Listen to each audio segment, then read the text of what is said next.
Hello, everyone. This is video number 2 in the making of this journal, which I will put the link up above if you have not seen, and in the description box. If you have not seen the flip through of this original one, I'll put that link up there and down in the description. And this is video number 2 in the making of this, an actual tutorial and not just a flip through. Last time I made the cover, and these are the leftovers from that experience. I have my hello, all my pocket all the way through. And there's this. And what I was doing with that previous journal and what I'm going to do for this one is I'm striving to channel my yang energy, my own masculine energy. I mean, I do have that love of structure and earthiness, and I worked in an auto mechanic shop for a while. I don't mind getting my hands dirty. So anyway, so the cover is ready for signatures. I need to assemble signatures. So what I have here is a little tiny bit of all of the kind of papers I have, and I've organized them into these 12 by 12 boxes. And I just want to mention this briefly is that when after the fire and we were going to yard sales and estate sales, and there was this one wonderful woman who had been a scrapbook creator for families who just didn't have time to do the scrapbooking but loved scrapbooks. And she had gobs, I mean gobs of papers and albums and sleeves and oh my goodness, I embellishments and all kinds of stuff. Well, when she found out we'd gone through the fire, she gave it all to me. We bought some things, but she wouldn't take any money. And I did a painting of her cat in trade and sent that to her a few months later when I was able to paint again. And I still kind of get choked up because it was such a massive thing to do for somebody. And so anyway, onward. So what I have is she gave me all this stuff, but it was really mixed up. So I created a chaotic mess all over the house, laid out paper everywhere. Quite a lot of it I gave to a local school, and they were very grateful for those materials because I couldn't use it all. I'd have to live to be at least 200, and by then I'd have a million other ideas, right? So anyway, this is some fabric, some quilt strips. Also got at a yard sale. Those probably will come in handy. When I'm thinking about masculine kinds of themes, these were from an estate sale from an architect who'd passed, and I got some very nice drafting tools. And my husband wanted to get that drafting table, and he got that. So these are lovely. These would be great in there. They're old. They've got a little bit of that yellowed look, and I'm going to go for a little more of the what we're calling grungy look in this journal. Now this is an old speedball inking book that doesn't have the cover and a couple of the pages. If ever you find one of these, they're great for design ideas. This is going to look really nice having a couple of these pages in there. I mean, isn't that awesome? These can be inspiration for journal pages and cards and all kinds of things. So I think I'll be using a couple of these. The last 2 pages are really, really important. I had this book before the fire, so I went online and I did find another one that has these last couple of pages. Really wonderful resource. Found some old pages here, kind of a funky little frame that might come in handy, some coffee filters. I used this kind of corrugated in the previous brown journal, so I'm sure I'll find a use for those. I do have some packing paper. I won't go through everything, but I wanted to show you where my thought processes were going. There's some burlap paper. It's in one of these little collections. That might come in handy. Then I was thinking about men's shirts. Doesn't that kind of resonate with the idea of men's shirts? Yeah. So there's that idea. Oh yeah, there's another one that's kind of a man's shirt. It's a nice light blue. That's possible. So we've got some of those. This is some tissue paper. That has possibilities. We got lots of nice chocolate colors. Let's see. That's another good grungy. That's another kind of man shirt. So these are kind of I don't think I'm going to use them. It's like we don't need that one for this one. And then this is a pad I hadn't looked in yet. That's nice. Yeah, that's nice. Oh, herringbone. Yes, I think we can find some place for herringbone. And I can do something with these white backs. That's nice. Yeah, okay. What do we got? Ah, yes, ledger paper. Always like ledger paper. And a grid, a nice pre-grunged grid. Okay, I'm going to go through all this and I'm going to kind of get an idea of how I want my signatures to look. I'm planning on having three, and then I'll come back and show you what I've got in mind. So here's what I've put together. I've already done a little bit of pre-folding to save time. And these are going to be the outside of the signatures. There'll be a fold in, got this little pocket, and I'm not too sure what I'm going to do yet, but let's just get with I'm just going to assemble the signatures right now. Okay, so that's that one. That's going to be like number one, signature number one. I decided to make this signature number two. And then I have this one for signature number three. And we'll probably, treat each one a little bit differently, have some fun with it. And because I've got kind of a little blue running in with the brown now, I did have a couple of sheets of paper that I dyed light blue. I used a lot of my blue paper in the previous journal, so I'm going to have to dye some more. This is with Easter egg, and I diluted it a lot, so I got this subtle kind of color. And I didn't have three sheets, so I'll just put something else in the middle one. All right. So now I've got some plain coffee dyed paper. I'm pretty sure it's coffee dyed. That one's ready to go. And on these, what I sometimes do, oh, and by the way, I created a document with these horizontal lines so that I could print out, some lined paper. But instead of it being this way, it's ready to go because I like to do the folded in half size quite a bit. So what I do is while the paper is laid out, the whole floor is covered with wet paper, I splatter it. This was with watercolors. So I probably used a paintbrush, mixed up some watercolor paint, and then just, hit the brush and sent some splatters out here and there. So it comes out very random. And then you get those different shades because it mixes with the water on the coffee dyed paper. And there's some kind of little halos around the color because it's merging with the rest of the wetness. So it creates a really nice effect. It's really fun. And of course, they're all different. So 2 pages of the plain, 2 pages of the simply lined, front and back. And then in the other journal I did before, I put in paper bags.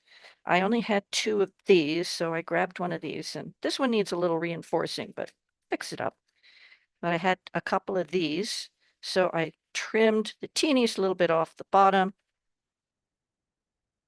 punched out a little circle. I've already inked the edges of this, but this is a very nice bag for one of the pages. And again, this is the typography book, the Speedball lettering book. And I'm so reluctant to ever tear up a book, ever. But this one had some pages missing and the cover, and I have a complete copy that I will not touch. If I do anything with it, it'll be a scan, just like what I'm going to show you here in a minute. But I don't mind cutting this one up, taking it apart. And since I was able to just take the staples out, uh, it's going to work out just fine. So there's that. That's good. Now for the center of the signature, this is some very lightweight scrapbook paper. One of the things I like to do is make little drawings. I do that quite often. And I watch some of these wonderfully creative people on YouTube who are making journals. So I do a little sketch of their design. And like with this particular one, she was using printables. So she had it printed front and back and was using that. But the design is a good idea. So what I did was using her design is I figured out that I wanted this to fit in the middle of the signature. So from here to here, this is again letter size American paper. This is only 5 inches folded. Then I left 1/8 of an inch to give it that little bit of room so I could do a fold over, and I can do like Velcro dots or put a couple of brads and do the little figure 8 thing with a string. This one worked really well because the numbers were on the left side of the page. So that was ideal for this. And I did that also with the graph paper and with this one that had the fake label on it. So these are going to be great. And these are the offcuts because I know they're going to come in handy. Specialty papers. So I have a very old water damaged book of Da Vinci drawings that include some of his scientific discoveries. And I thought, well, that's really great for a masculine kind of theme, gentleman's journal. I think I'm going to call it a gentleman's journal after Margaret of Seven Plaza. I'll give you her link because she comes up with some really good ideas. She works a lot with printables and Tim Holtz. So if those interest you, you really must watch her channel. So anyway, I laid this out in my page layout program. And again, this was not folded yet. I just ran it through my inkjet printer from that program so that I could get this result, resized. The book is huge. It's really, really big. So here's a little bit of Da Vinci, which I think works really well on this old looking paper.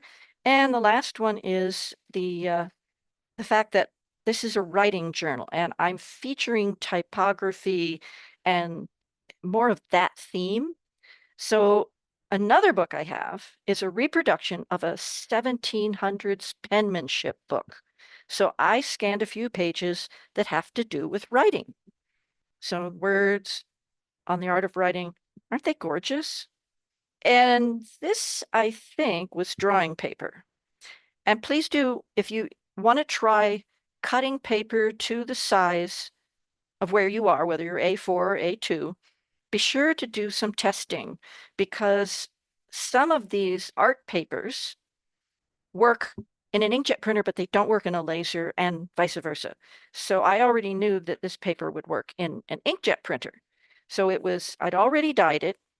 So I ran it through twice. I got the blind side and I got this side. So that's really fun. This one says poetry and learning. Just amazing what they used to consider good penmanship. I wonder if we can get back to that. So there we go. Very simple. And this one says knowledge and story. And this just this beautiful extra embellishments that were done. So there's all of that. Let me neaten this up and then start assembling. In order to make this heavy, it's very cardstock-like paper work. I need to just trim out a little bit so that it folds in nicer, but I'm going to go very tiny. You probably can't see in the video, but I'm going slightly to the right of the fold and ever so slightly to the left of the fold, meeting at a point. And so when it comes up, there's this little gap, which is nice because then it folds easier. And it's going to have those signature pages in it. So I need to do the same thing here. And I decided that I'm going to glue this down top and bottom so this whole piece can come out. And again, I want to cut, in this case, to the left of the fold. Okay, so now it lays down really nice. But before I glue anything, I am going to do some extra inking.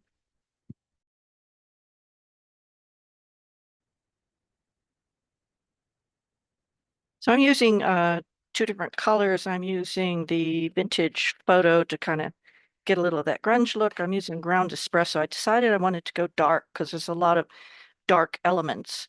So this one, and I know I'm going to do a lot more, but anyway, this one I can go ahead, I can glue this one down. And then I'm going to do the other two, and I'll be right back.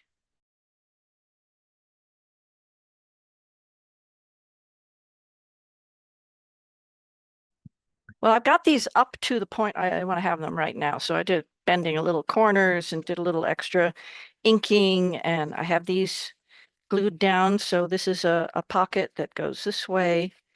And I did that with these two architectural pieces. And on this one, I put the flap underneath the big flap. So these are over. This one is under. This is a bigger flap. That's a bigger flap. So I just thought it looked a little better. I think it'll work really well. And I was looking at the, this paper came with this kind of sandpapered look and everything. So I was experimenting with that a little bit. I grabbed some sandpaper and roughed that up a little bit. And then I went, nah, I don't know. But I do want to get rid of the super whiteness. So there's super whiteness. So I did a little experimenting behind the scenes. And so I have all of my, I got out all of my inks, my distress ink and oxides. So I'm working with this palette of colors. And so this is definitely falls into the antique linen sort of color. But the other thing you want to understand, I don't know, it might work the other way. I don't know. But if you put the ink on the bottom, you put the ink down first and put oxide on top, the chemistry is that the ink soaks into the paper. It's more of a stain. And the oxide, because it takes longer to dry, in all of my art training, it's like you put fat over lean. And what that means is the things that dry slower should go over the things that dry faster. And it's always been a good rule of thumb. It doesn't matter whether you're doing oil painting or if we're using inks. So I experimented, and so that's what I came up with. And I started with the antique linen and the frayed burlap and a little vintage photo around the edges. And then I went into this weathered wood, and I didn't use the greens at this point, but I used the weathered wood and this hickory smoke with just a touch of rusty hinge. So there's the white paper before, and there is after with all of this. And what I found that worked the best were these, and I just got these recently, these really soft brushes. Found them at, oh, it was either Michael's or Joann's. So, but I can get them online too. So I'm probably going to get more because I only got a couple of them. Pretty simple. Just kind of load it up with the antique linen and go down in a circular pattern. And I started very, very light and then started pressing down harder to get more of the ink off the brush. So yes, I am starting with ink.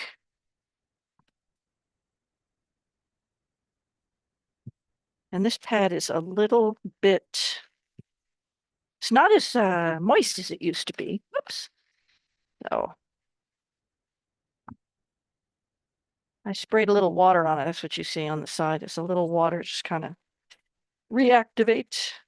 It is a water-based ink after all, so a little reactivation is okay. I'll have to get another one, of course. So I started with a nice layer of antique linen. I've never done this before, so this is all, I mean, I've done vintage, kind of edges and all that sort of thing. But no, I've never tried to do a whole page. Okay, so this is the frayed burlap. Now this one, I want to go a little more toward from the sides. And I can always go back to the antique linen because I'm still working with ink and not oxide.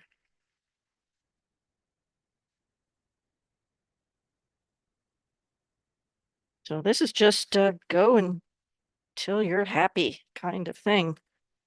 And make sure you can see that.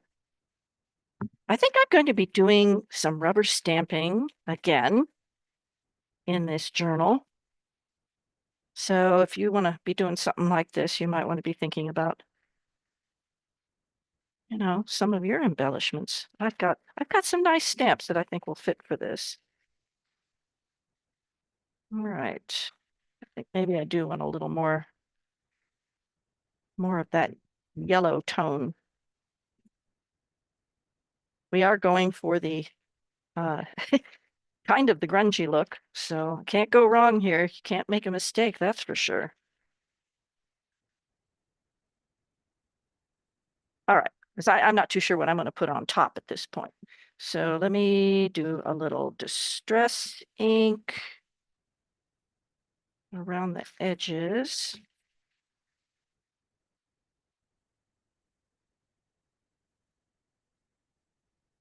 Once I go into the oxide, I do want it to be able to dry.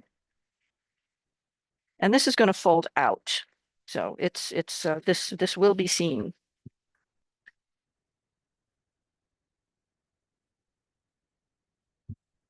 Add a little bit of that vintage photo in there.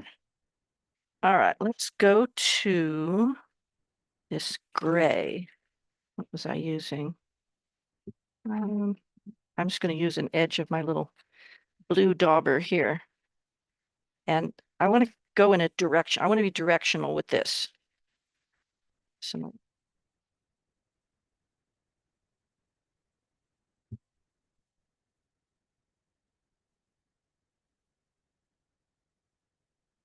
try to keep it random, right? And my preference is to have it a little heavier color toward the bottom of the page than the top. I always like to draw the eye up when I'm doing this sort of thing. It's something that when it's darker, when it goes from darker to lighter, your eye moves to the light. That is a natural aspect of our vision and our mental, how we translate what we see. We go from the dark to the light. It makes sense, doesn't it? Yeah. Okay, so I got a little bit of this hickory smoke. Actually, I don't think I did the blue, but what I did do was this one, and I did just a touch of rusty hinge. So what you saw was I was streaking with the hickory smoke. Now I'm going to do this one differently. I'm going to pounce.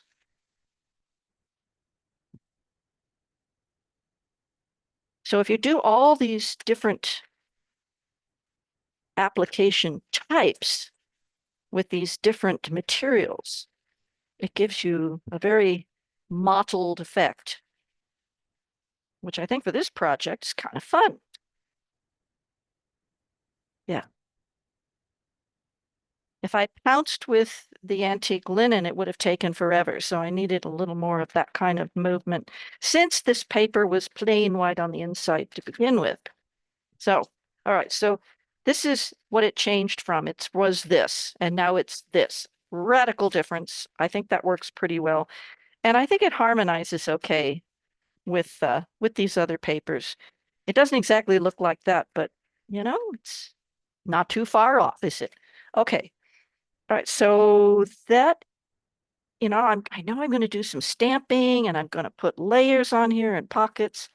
I'm going to be doing stuff. So I think what I'll do is the three of these that are going to be the center of the signatures. Where's the other guy? There they are. So I'm going to get rid of this. Boy, what a difference, huh? I'm going to get rid of this white paper. At least it'll give me some kind of a background to start with. And I want to do some of this preliminary stuff before I put all the pages together. And then there's still going to be more, so let's just take this to the next step and then we'll go on. All right, so I finished grunging up the interior, but as you can see, I've made a change. So I got the white paper gone, but I had, yes, this thinner scrapbook paper, I don't know, it wasn't too tough. After opening it and closing it just that few times, it started to split. And I'm a little, this part of the hinge is going to be something to pay attention to as well. But I fixed it. I put some washi tape on the inside and I glued on some of this fabric. So the embellishment has started. I've done this one and I've done this one. And I wanted to show you how I did it just real quick. Then I need to figure out what I'm going to do here because I don't want to lose all my numbers and the lines and just have it completely gone. So we'll figure that one out. So anyway, and this one I can tell that these are getting a little weak. So let's do, I happen to have some appropriate washi tape. And I'm just going to eyeball for the center of it and make it as straight as I can. There we go.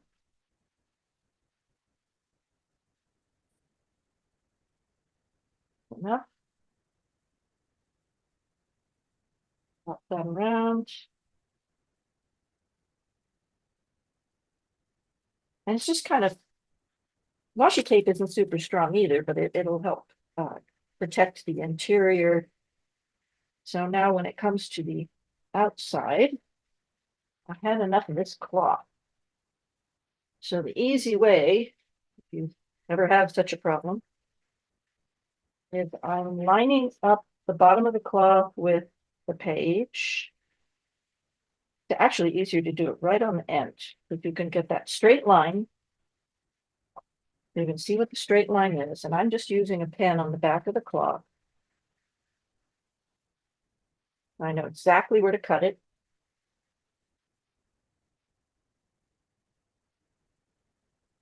And then we've got the washi tape on first, so I could wrap it around and then that hides underneath. So I can kind of see where the halfway point is on the cloth.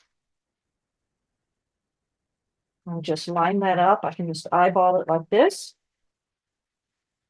fold it over,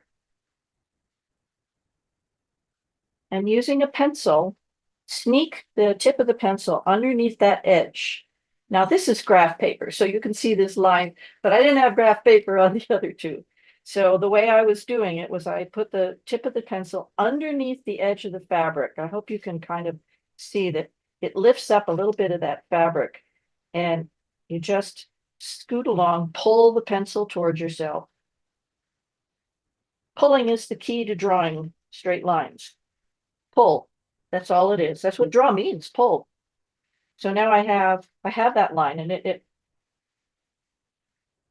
we can just put the glue directly on that line. Keep holding it down. Pull and pull it over from the spine. Now, if this was just going to be like a little skinny journal notebooky kind of thing, having a fabric hinge like this would be a good idea. So again, I do have a grid line there. So I'm just going to use this grid line this time.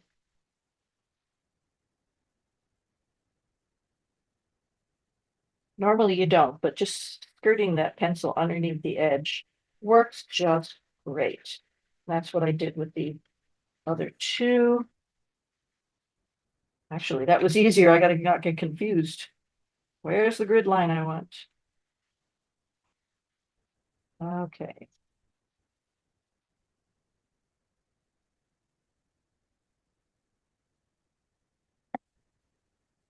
So this was sort of solving a problem, was a forced solving a problem I didn't know I was going to have. So I'm salvaging this particular page in the signatures by doing it this way. We can always trim off a little extra fabric like that.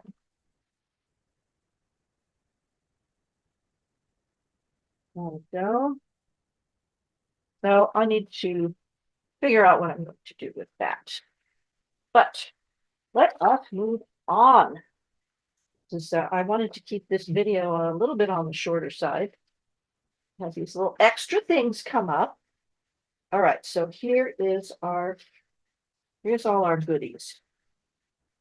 Now we have, get it in order a little bit. Okay, so we have these three.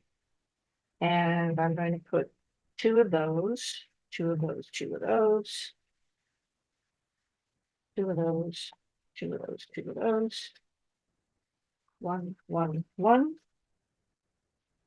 And which one should go first? On the art of writing should go in the first signature and story and learning. And then we have Da Vinci here. So we'll put that one in the first, second, third. And let's see. Doesn't too much matter. Do those. And then we have two paper bags and this one that needs some help. And in the middle, see, in the middle we have these. Okay. Oh, what order shall we have them in? Okay. I want to create that variety. So I think right next to the front, you should have something plain.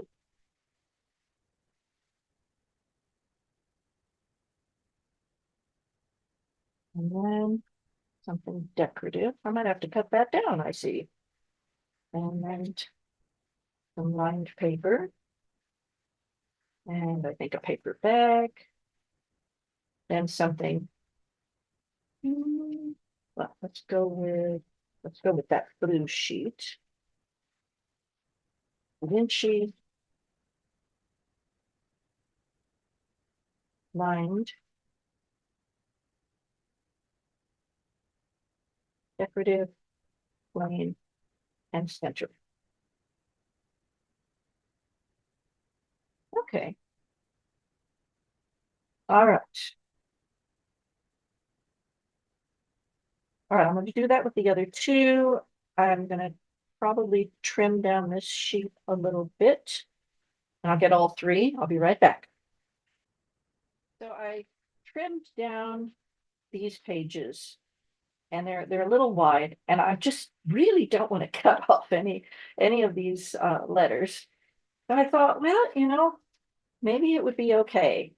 So I don't usually do that, but it's like I think maybe it would be okay if I don't trim it, if I just let them be different lengths, because I am going to add some tabs and some other things to these. And we already see we've got, if I just let them splay out, yeah, they want to spring open, of course.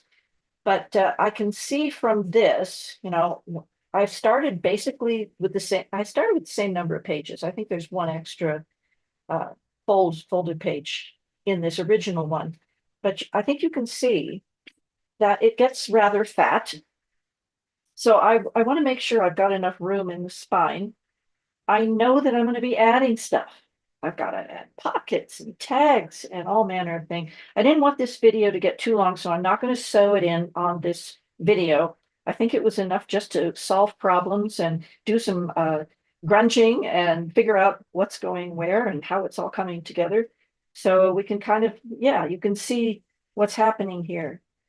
So it's going to be, yeah, I don't have it squished. If I squish it and flatten it out really good, doesn't take up much space at all. But we know it's going to get full of goodies. So that is where I'm going to end this particular video.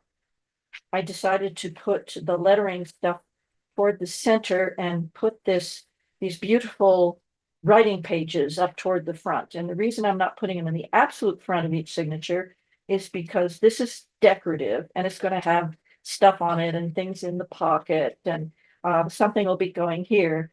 So I didn't want to put anything on this. I want this to be seen. So I thought it was much better to just make it one more in. So we have kind of a fancy page, a plain page, another fancy page, some writing places, a bag that can hold some goodies, a plain page, a Da Vinci page that's plain on the back, another lined writing page, another decorative page, plain page, and then we get to the center. And that does have writing space, and there's going to be some fun things in here. And I'll have to figure out what I'm going to do so that this doesn't break away. And I don't know. I'll play with that one. So all three of these are laid out with the same order of pages. Here's our three signatures for today. So I, I hope that there was something in there that you got out of it. And it's going to be really interesting. So the next time I'll sew these in because after all, I've got I'm working with a soft cover. So we have to find the center and everything. So that's all for today. Thank you so much for watching.